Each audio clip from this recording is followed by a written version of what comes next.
ونستغفره ونؤمن به ونتوكل عليه ونعوذ بالله من شرور أنفسنا ومن سيئات أعمالنا من يهده الله فلا مضل له ومن يضلل فلا هادي له ونشهد أن لا إله إلا الله وحده لا شريك له ونشهد أن سيدنا ومولانا محمدا عبده ورسوله أما بعد فأعوذ بالله من الشيطان الرجيم بسم الله الرحمن الرحيم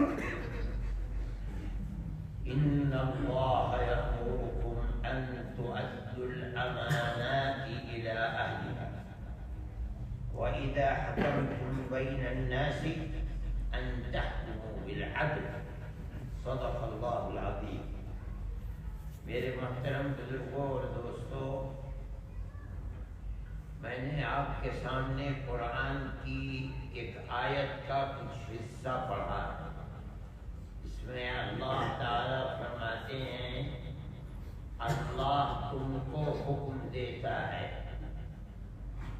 یعنی اپنے بندوں کو حکم دیتا ہے، بندوں میں سے بھی اپنے ان بندوں کو حکم دیتا ہے جو اللہ کو مانتے ہیں۔ کیا حکم دیتا ہے؟ اس آیت کے اندر فرماتے ہیں ان تؤدوا الامانات الی اہلھا۔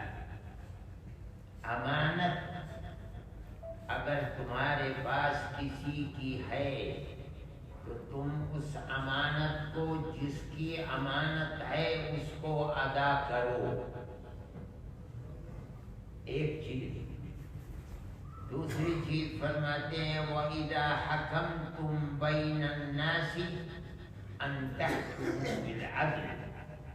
اگر لوگوں میں جھگڑا ہو رہا ہے اور وہ تمہیں حکم بنائیں کہ تم ہمارا فیصلہ کر دو، تو تمہارا فیصلہ ہمیشہ عدل و انصاف کا فیصلہ ہونا چاہیے۔ یہ دو چیزیں اس آیت کے اندر فرمائی گئی ہیں۔ ایک تو سب سے پہلی چیز ہے امانت۔ جس انسان کی امانت ہے، جس کا حق ہے تمہارے پاس، اس کا حق ضرور ادا کرو، اور جو اس کا حقدار ہے اسی کو ادا کرو۔ اس آیت کے اترنے کا ایک قصہ ہے۔ مفسرین لکھتے ہیں کہ مکہ معظمہ کے اندر نبی کریم علیہ السلام رہ رہے تھے، نبوت مل چکی تھی، ہجرت نہیں کی تھی آپ نے ابھی۔ آپ سب جانتے ہیں کہ نبوت ملنے کے بعد 13 سال تک اللہ نے آپ کو حکم نہیں دیا کہ آپ ہجرت کریں، آپ مکہ معظمہ ہی میں مقیم رہے۔ مکہ معظمہ کے اندر گنے چنے لوگ جو آپ کے اوپر ایمان لائے تھے اور وہ آپ کو اللہ کا سچا رسول مانتے تھے، وہ انگلیوں پر گنے جاتے تھے۔ ان کے لیے مکہ معظمہ اتنا تنگ ہو گیا تھا کہ اللہ کے نبی کے مشورے کے بعد وہ یہاں سے ہجرت کر کے حبشہ چلے گئے۔ 80 یا 83 لوگ تھے، 3 عورتیں تھیں اور 80 کے قریب مرد تھے، بس یہ کل وہ مسلمان تھے۔ تقریباً کم لوگ رہ گئے تھے، باقی سب ہجرت کر کے چلے گئے۔ پھر اللہ کے نبی کے لیے مکہ معظمہ کتنا تنگ ہوگا پتہ چلتا ہے۔ ایک آدمی تھے وہاں، عثمان ان کا نام تھا، عثمان ابن طلحہ ابن ابی طلحہ۔ باپ کا نام طلحہ، دادا کو ابو طلحہ کہا جاتا تھا۔ ان کے پاس کعبۃ اللہ کی چابی رہتی تھی اور وہ ہفتے میں 2 دن کعبۃ اللہ کو کھولتے تھے۔ مکے کے رہنے والے کعبے کی عزت کرتے تھے، خود وہ کھڑے ہو جاتے تھے دروازے کے اوپر، جو جانا چاہتا تھا اندر ان کا جس کو جی چاہتا تھا اجازت دیتے تھے، جس کو جی چاہتا تھا منع کر دیتے تھے۔ ان کی منوپلی تھی، چابی ان کے ہاتھ میں تھی۔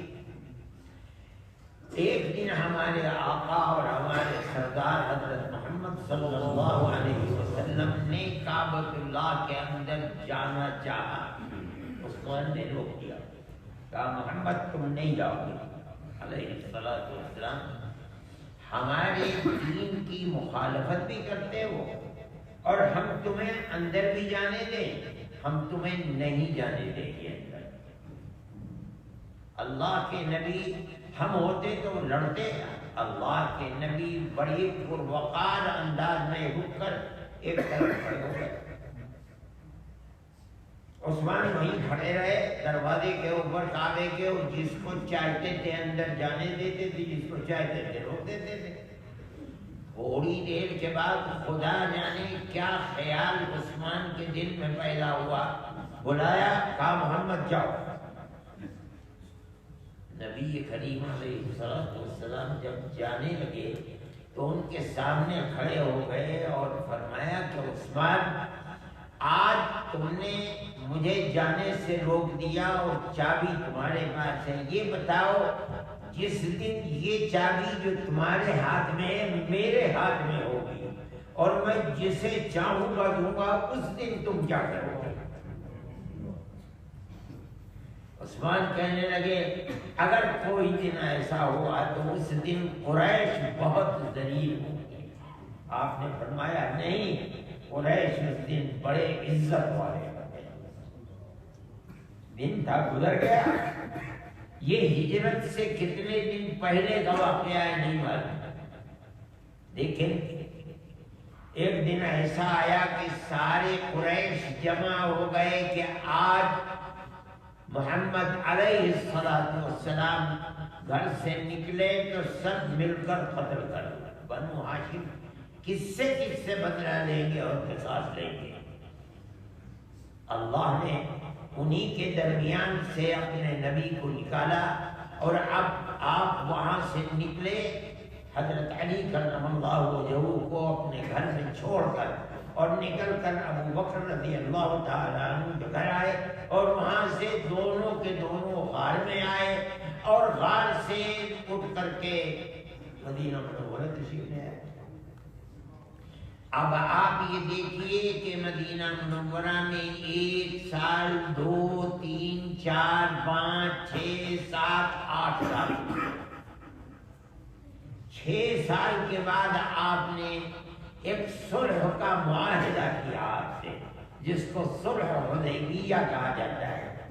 آپ اپنے 1400 صحابہ کے ساتھ عمرہ کرنے کے لیے گئے،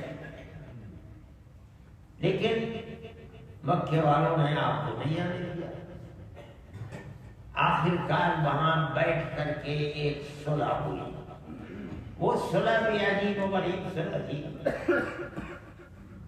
اب کی جاؤ اس وقت عمرہ نہیں کرنے دیا جائے گا، بہت اچھا چلے جائیں گے، 1 سال کے بعد آنا، صرف 3 دن کے لیے رہو گے، اس کے بعد واپس چلے جاؤ گے۔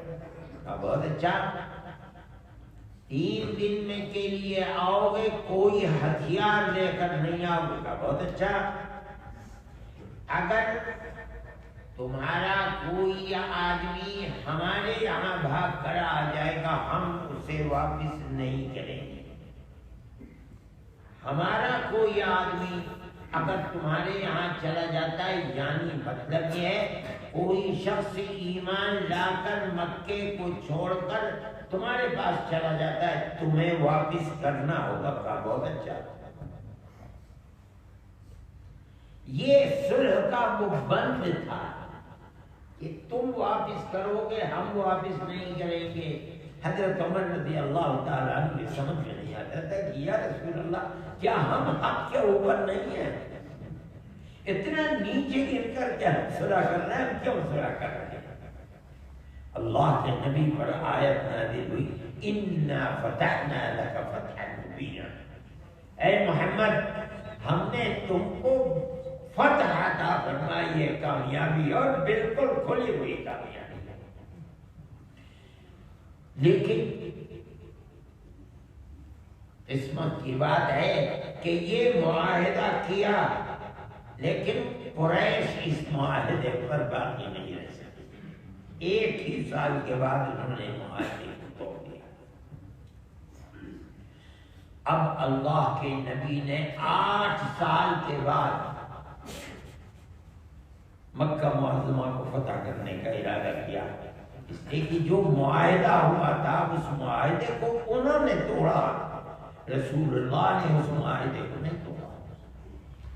خدا کی قدرت دیکھیے، یہ نبی جو 8 سال پہلے تنہا ایک ابو بکر رضی اللہ تعالی عنہ کے ساتھ ہجرت کر کے مدینہ منورہ میں پہنچا تھا، جہاں خود مشرکین کی تعداد تھی، اوس اور خزرج، یہ 2 قبیلے اسی طرح بت پرستی کرتے تھے جیسے مکے والے بت پرستی کرتے ہیں۔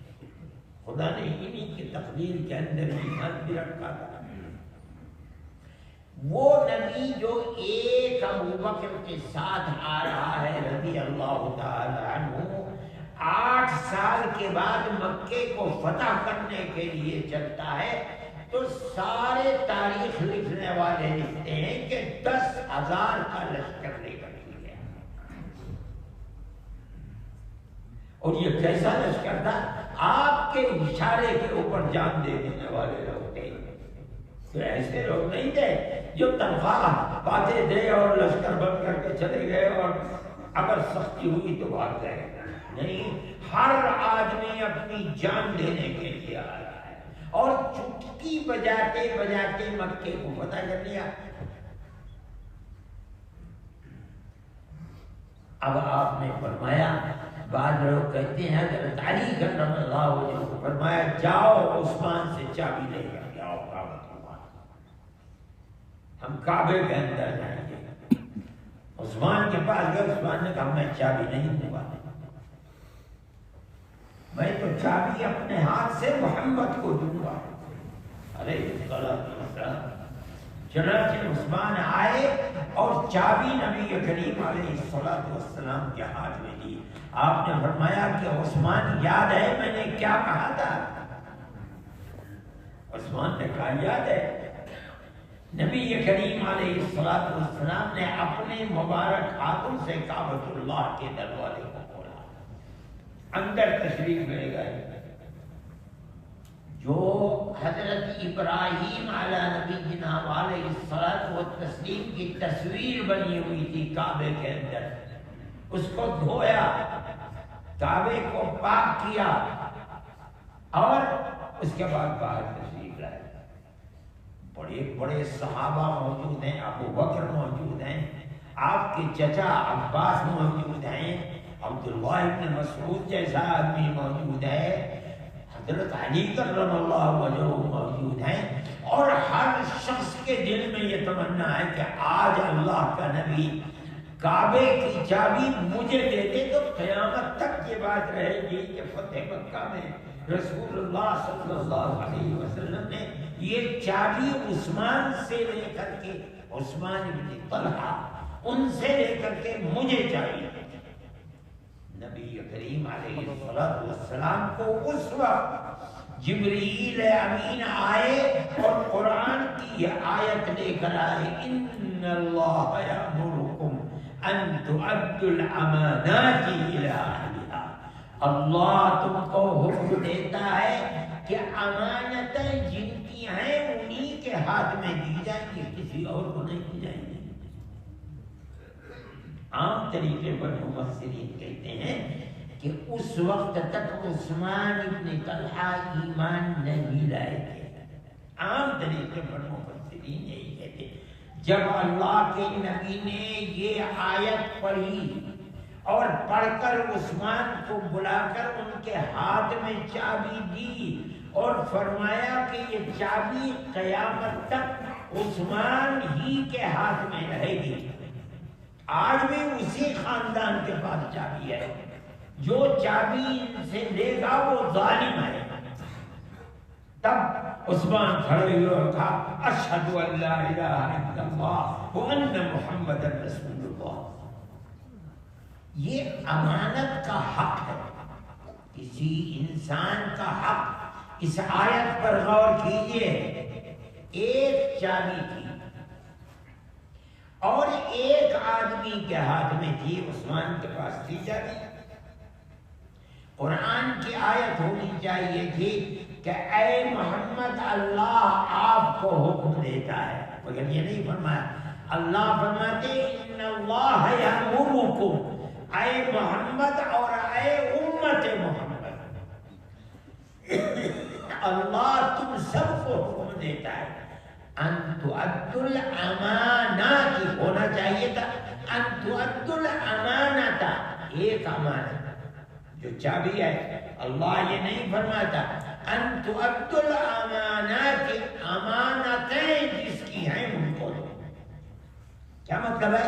مسئلہ نہ ایک چابی کا ہے نہ تنہا عثمان کا ہے، بلکہ یہ اصول تمہیں بتایا جا رہا ہے تم سب کو قیامت تک کہ امت محمدیہ نہ محمد صاحب امت علیہ السلام کسی آدمی کی امانت کو رکھ سکتے ہیں، نہ اس نبی کا کوئی امتی قیامت تک کسی کے حق کو لے سکتا ہے۔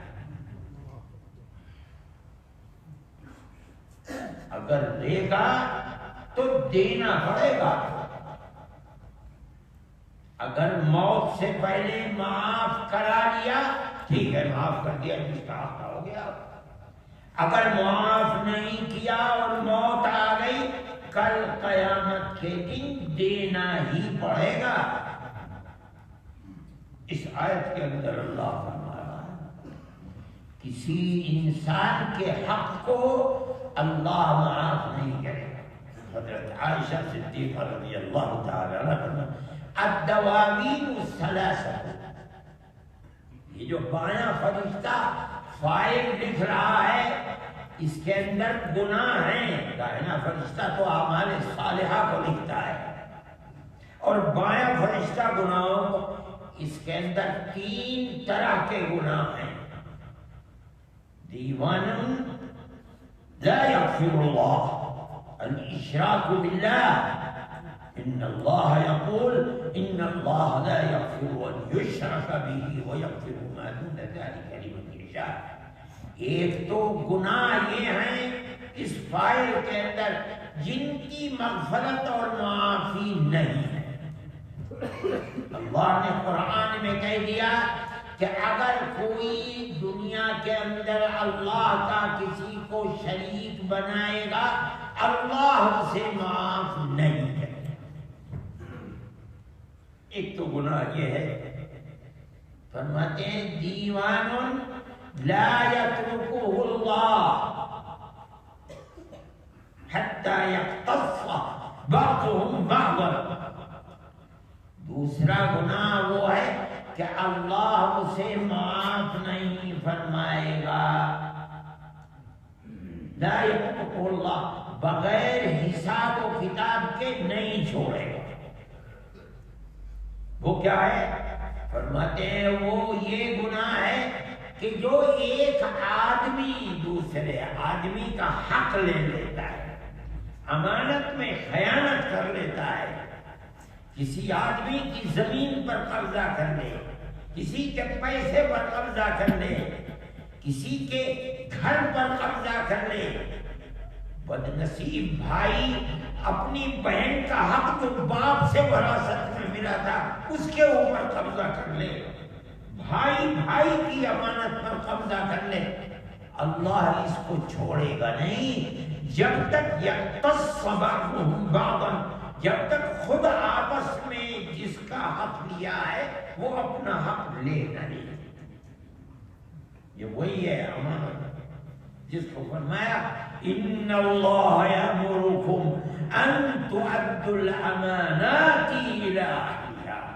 اللہ اے نبی تم کو اور تمہاری پوری امت کو قیامت تک کے لیے حکم دیتا ہے جس کا حق ہے دنیا میں اس کو اس کا حق دیا ہی جائے گا، اور اگر نہیں دے گا اور موت آ گئی تو اللہ کے نبی فرماتے ہیں یہ جو مظلوم تھا جس کا حق لیا تھا یہ اس کی گردن پکڑ کر، دنیا میں تو بڑا طاقتور تھا، دولت مند تھا، بڑے قبیلے والا تھا، اس کی گردن پکڑ کر اللہ کی بارگاہ میں لے کر آئے گا۔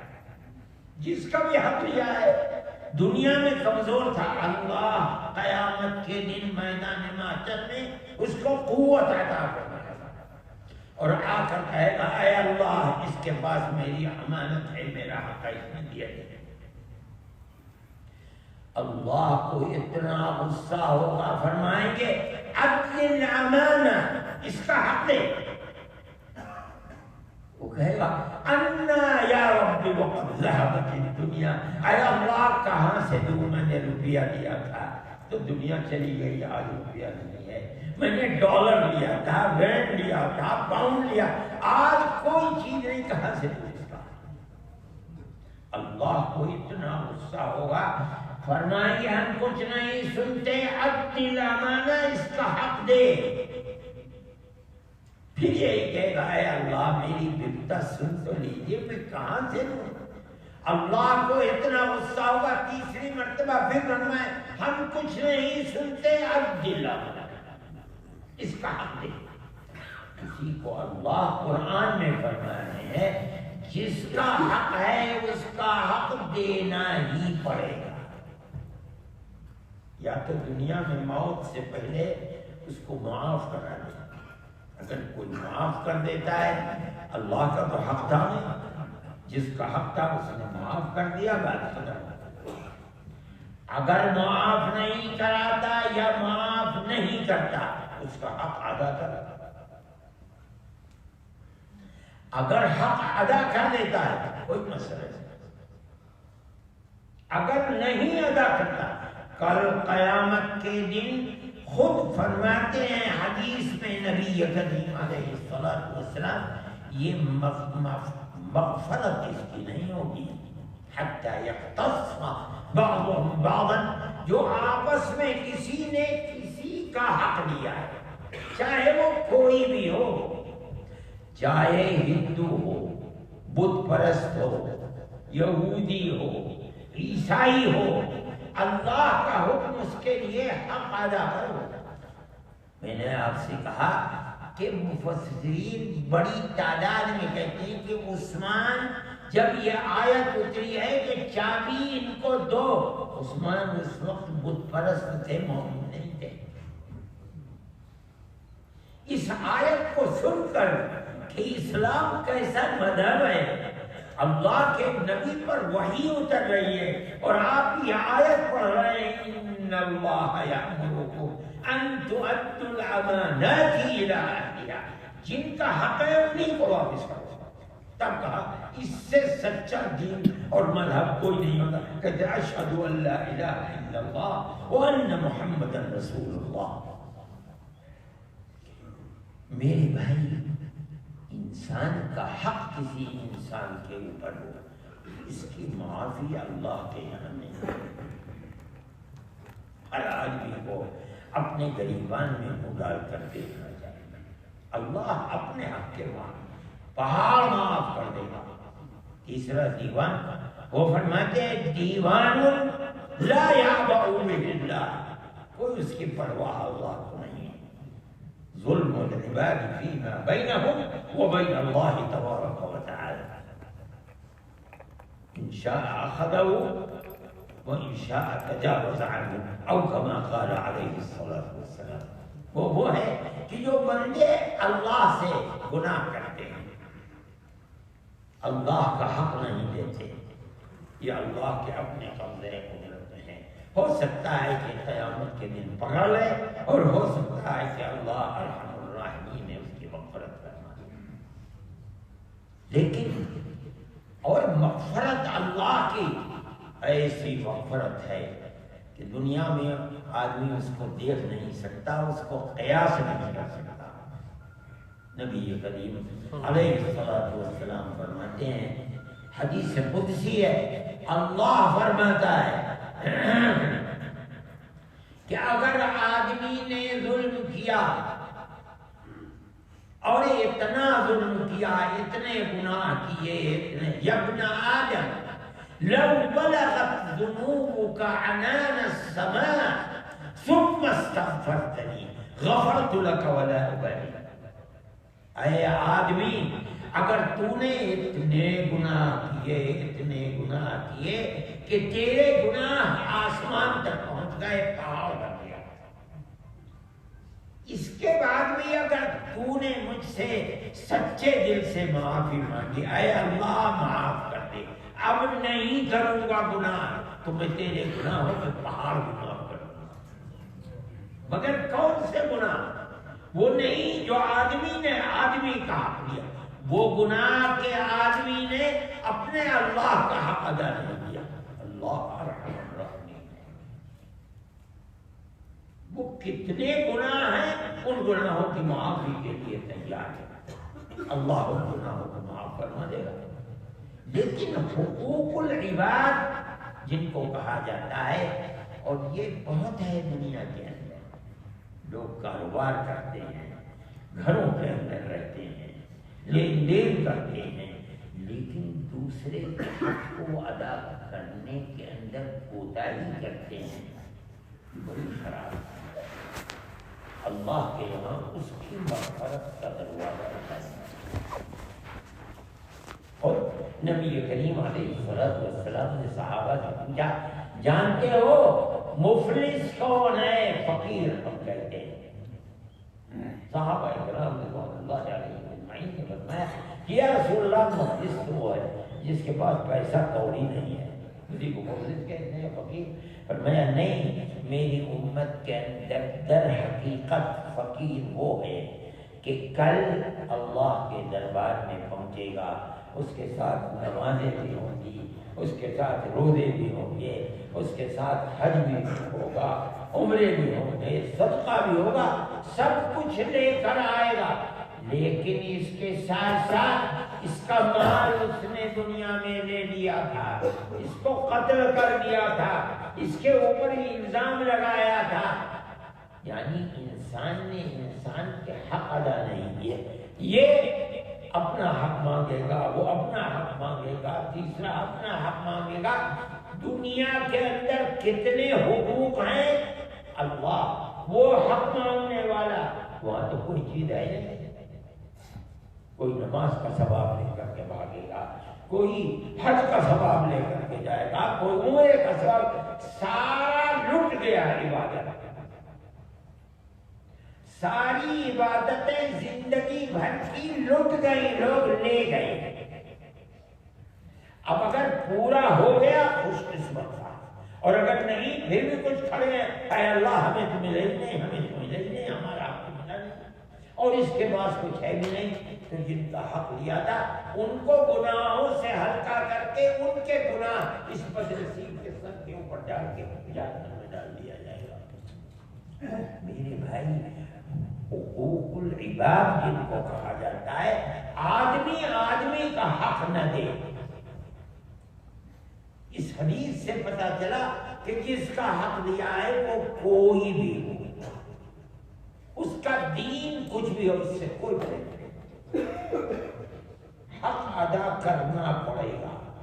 اگر نہیں ادا کرتا اللہ معاف نہیں کرے گا، وہ ارحم الراحمین ہے، مگر اپنے حقوق کو معاف کرنے میں ہے۔ انسان کا حق لے اور یہ خیال کرے کہ اللہ معاف کر دے گا، اللہ معاف نہیں کرے گا۔ یہ قانون ہے اسلام کا۔ اسلام ایسا مذہب نہیں ہے جس کے اندر صرف مسجد کی عبادتیں ہی ہیں، رمضان کا روزہ رکھ لیا، 5 نمازیں پڑھ لی اور حج کر لیا اور اسلام پورا ہو گیا۔ نہیں، اسلام میں معاشرت، رہن سہن، آپس میں ایک دوسرے کے حق کو ادا کرنا، اس کی اتنی اہمیت ہے، اتنی اہمیت ہے کہ اگر اس میں کمزوری ہے تو اپنی نماز اور حج اور صدقہ سب لٹ سکتا ہے، دوسرے لے کر چلے جائیں گے اور اپنے پاس کچھ بھی نہیں ہے۔ میرے بھائی اس کا خیال رکھنا چاہیے۔ آپ حضرات اپنے ملک کو چھوڑ کر یہاں آئے، اکثریت ہندوستان کی ہے، گجراتی لوگ زیادہ ہیں، اور بھی دنیا کے ملکوں کے لوگ آئے ہوئے ہیں۔ آئے ہیں کس لیے؟ کاروبار کرتے ہیں، لیکن کاروبار کے اندر حقوق لوگوں کے رہ جاتے ہیں، اور ایک حق تو ایسا ہے کہ جس کے اندر کوئی خوش نصیب ہی گھرانہ ہوتا ہے جو حق ادا کرتا ہے، ورنہ عام طریقے پر لوگ اس حق کو حق نہیں سمجھتے۔ وہ حق ہے باپ کے موت کے بعد باپ کی میراث میں بہن کے حصے کو لے کر کے بھائی کھا جائے۔ بہت ہوتا ہے، یہ سمجھتے ہیں کہ شادی کر دی گئی حق ختم ہو گیا۔ میرے بھائی وراثت کو کہتے ہیں آدمی جس مال کو چھوڑ کر مر رہا ہے، اس نے زندگی میں کیا کیا وہ وراثت نہیں ہے۔ وراثت تو نام ہے جس مال کو چھوڑ کر جا رہا ہے، اس مال کے اندر اللہ نے خود نبی کو بھی یہ حکم نہیں دیا کہ آپ تقسیم کر دیں، نہ، اللہ نے خود حق متعین کیا، بھائی کا اتنا، بہن کا اتنا، ماں کا اتنا، باپ کا اتنا، اور اس کو قرآن کے اندر جو 1400 سال پہلے اللہ کے نبی پر آیتیں اتری تھی آج بھی قرآن میں ہے، اور قیامت تک یہ قرآن باقی رہے گا۔ اس کے اندر ہر ایک کا حق متعین ہے۔ اگر کسی نے بہن کا حق لیا، یہی بہن گردن پکڑ کر اے اللہ تو نے تو حق دیا تھا، اس بھائی نے مجھے میرا حق نہیں دیا، میرا حق دے دو۔ میرے بھائی کسی کے حق کو دے دینا، امانت کے اندر خیانت کرنا، چاہے وہ کوئی بھی انسان ہو، شریعت نے اس کی اجازت نہیں دی۔ اس لیے ہر مومن کو نماز پڑھتا ہے، روزہ رکھتا ہے، سب کچھ صحیح، لیکن اپنی زندگی میں خود اپنے گریبان میں جھانک کر دیکھے کہ ایسا تو نہیں ہے کہ کسی کا حق اس کی گردن کے اوپر ہے۔ اگر ہے تو یا تو اس کو ادا کرے، ورنہ موت سے پہلے ہاتھ جوڑ کر پیر پکڑ کر معاف کرے۔ وہ انسان بہت خوش نصیب ہے جس کے دل کے اندر لوگوں کے حق کی اہمیت ہے اور وہ اس حق کی ادا کرنے کی فکر کرتا ہے۔ اگر وہ ادا کر دے گا تو چھٹی پا جائے گا، اور قبر کے بعد کی زندگی اس کے لیے آسان ہو جائے گی، ورنہ یہ چیز بہت مشکل کی چیز ہے۔ میرے بھائی ایک تو چیز یہ تھی، کیونکہ مسلمان اس سلسلے کے اندر کمزور ہے، حالانکہ جس دین کو نبی کریم علیہ السلام لے کر آئے ہیں اس نے زندگی کے کسی پہلو کو چھوڑا نہیں ہے جس کو ذکر نہ کر دیا۔ امانت کی یہ اہمیت، کسی انسان کے کسی حق کو لینا اسی کے اندر ہے۔ کوئی پیسہ بھی نہیں لیا مگر انسان نے انسان پر ظلم کیا، انسان نے انسان پر الزام لگایا، انسان نے انسان کو مصیبت کا شکار بنا دیا۔ یہ تمام کی تمام چیزیں حقوق ہیں بندوں کے، جن کو معاف اللہ تعالیٰ نہیں کرے گا جب تک ادا نہیں ہو جائے۔ میں نے کہا تھا دوسری چیز فرمایا وَإِذَا حَكَمْتُمْ بَيْنَ النَّاسِ أَن تَحْكُمُوا بِالْعَدْلِ، جب آدمیوں کے درمیان میں کوئی رائے قائم کرو، فیصلہ کرو، صلح کراؤ، فرمایا لوگوں کے درمیان۔ قرآن یہ نہیں فرمایا وَإِذَا حَكَمْتُمْ بَيْنَ الْمُسْلِمِينَ أَن تَحْكُمُوا بِالْعَدْلِ، یہ نہیں کہہ رہا ہے قرآن کہ جب مسلمانوں کے درمیان میں فیصلہ کرو تو عدل و انصاف کا فیصلہ نہیں۔ قرآن کہتا ہے جب لوگوں کے درمیان، اس سے کوئی بحث نہیں کہ ان کا مذہب کیا ہے، چاہے وہ ہندو ہیں، چاہے وہ یہودی ہیں، چاہے وہ عیسائی ہیں، چاہے کچھ بھی ماننے والے، چاہے دین کو مانتے ہیں چاہے نہیں مانتے، اگر تم کو حکم بنایا ہے کہ فیصلہ کرو تو یہ دیکھ کر نہیں کہ کون اپنا ہے کون پرایا ہے، حق اور حکم اللہ کا جس کے طرف ہے اسی کا فیصلہ۔ اسلام نے تعلیم دی ہے مسلمان کو، مسلمان خود اپنے غریبان میں منہ ڈال کر دیکھے کہ کیا وہ اس تعلیم کے اوپر عمل کر رہا ہے یا نہیں کر رہا ہے۔ اگر نہیں کر رہا ہے تو میرے بھائی کل موت تو ہر ایک کو آنی ہے، سب دنیا مر جاتی ہے، مرے گی قبر اللہ کے دربار میں پہنچ کر کے حساب ہوگا، پوچھا جائے گا، قبر ہی سے پوچھنے کا سلسلہ شروع ہو جائے گا۔ اگر اس نے ظلم کیا ہے اور آیا ہے تو خدا جانے اس کا حشر کیا ہوگا۔ نبی کریم علیہ الصلوۃ والسلام نے فرمایا کہ جب قبر کے اندر جائے گا حساب و کتاب ہو چکے گا، اگر مومن ہے اور دنیا میں اس کا عمل بھی صحیح تھا تو اس کے سامنے ایک بہترین تصویر آئے گی، وہ کہے گا تو کون ہے؟ قبر کے اندر جہاں ماں نہیں ہے، باپ نہیں ہے، استاد نہیں ہے، کوئی نہیں ہے، تو کہاں سے؟ میں نے تو تیرے جیسی حسین و جمیل تصویر دنیا میں دیکھی نہیں۔ وہ تصویر گئی انا عملک الصالح، تو دنیا میں تو اچھے عمل ثواب کے کام کیا کرتا تھا، آج اللہ نے مجھے تیرے پاس رفیق بنا کر بھیجا ہے، قبر میں کوئی نہیں، میں تیرے ساتھ۔ اس لیے کہ عمل وہ چیز ہے، نبی کریم علیہ الصلوۃ والسلام فرماتے ہیں کہ جب آدمی مرتا ہے تو 3 چیزیں اس کے ساتھ جاتی ہیں۔ قبر میں ہم لے کر جاتے ہیں آدمی کو، جنازہ لے کر جاتے ہیں، اس میں اس کے بھائی، باپ، عزیز، رشتہ دار ہوتے ہیں۔ دوسری چیز اس کا مال ہوتا ہے، اس زمانے میں غلام اور بامیاں سر پیٹتی ہوئی، چھاتی پیٹتی ہوئی جاتی ہے، اور تیسری چیز اس کا عمل۔ فرماتے ہیں 2 قبر میں رکھ کر واپس آ جاتے ہیں، عمل اس کے ساتھ قبر ہی میں رہتا ہے، اور وہی عمل اس کے سامنے آ جائے گا۔ اور جب قیامت کے دن اٹھے گا اپنے قبر سے تو وہی عمل ایک کتاب کی شکل کے اندر، وَكُلَّ إِنسَانٍ أَلْزَمْنَاهُ طَائِرَهُ فِي عُنُقِهِ وَنُخْرِجُ لَهُ يَوْمَ الْقِيَامَةِ كِتَابًا يَلْقَاهُ مَنشُورًا اقرأ کتابك۔ یہ کتاب پیش کے اندر میں پڑھی ہوئے جلتا رہو میدان محشر کی طرف، اور اس کتاب کو پڑھتا رہو، تو نے کیا کیا اپنی زندگی کے اندر۔ میرے بھائی، یہ ایک حقیقت ہے، جس حقیقت کو ہمارے آقا حضرت محمد صلی اللہ علیہ وسلم نے اپنی امت کو باخبر کر دیا، کوئی چیز چھپی ہوئی نہیں ہے۔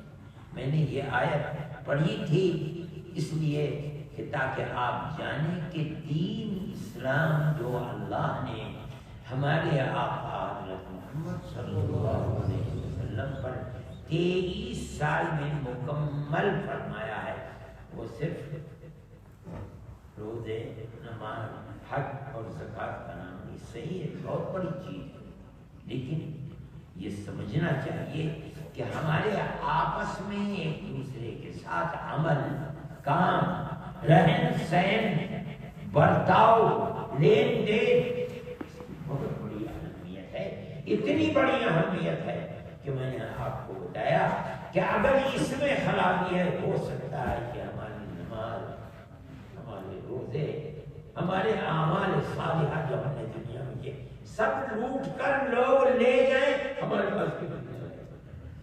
اس لیے میرے بھائی اس چیز کا خیال رکھنا چاہیے۔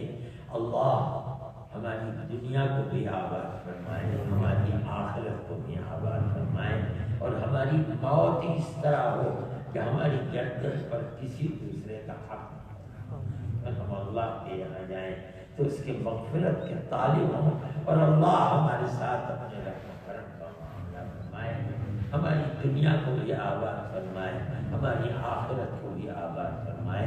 وصلی اللہ تعالی علی سیدنا